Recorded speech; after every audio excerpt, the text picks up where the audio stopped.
Hello friends, welcome to ഷെയ്ക്ക classes. അപ്പോൾ നമ്മളിന്നൊരു ക്വസ്റ്റ്യൻ ചെയ്യണ ഒരു ഈസി ട്രിക്ക് പറഞ്ഞു തരാൻ വേണ്ടിയിട്ടാണ് വന്നത്.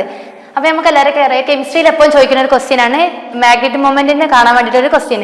അപ്പോൾ നമുക്കത് ഈസി ആയിട്ട് കാണാൻ പറ്റും. എങ്ങനെയാണെന്ന് ചോദിച്ചാൽ നമ്പർ ഓഫ് അൺപെയ്ഡ് ഇലക്ട്രോൺസ് നമുക്ക് അറിഞ്ഞു കഴിഞ്ഞാൽ മാഗ്നറ്റിക് മൊമെന്റ് നമുക്ക് ഈസി ആയിട്ട് കാൽക്കുലേറ്റ് ചെയ്യാൻ പറ്റും. അപ്പോൾ ഞാൻ എക്സാമ്പിൾ പറഞ്ഞത്, അപ്പോൾ Mn2+ ഇവിടെ ഒരു ക്വസ്റ്റ്യൻ ആയിട്ട് ഞാൻ എഴുതിയിട്ടുണ്ട്.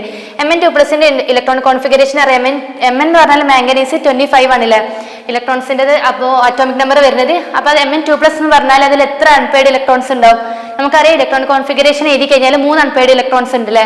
അപ്പോൾ നമുക്കറിയാം മാഗ്നറ്റിക് മൊമെന്റ് കാണാനുള്ള ഇക്വേഷൻ എന്ന് പറഞ്ഞാൽ μ = √n(n+2). ഇവിടെ n എന്ന് പറഞ്ഞാൽ 3 ആണ്. നമ്പർ ഓഫ് അൺപെയ്ഡ് ഇലക്ട്രോൺസ് എത്ര ഇവിടെ ഉള്ളത്? 3 ആണ്.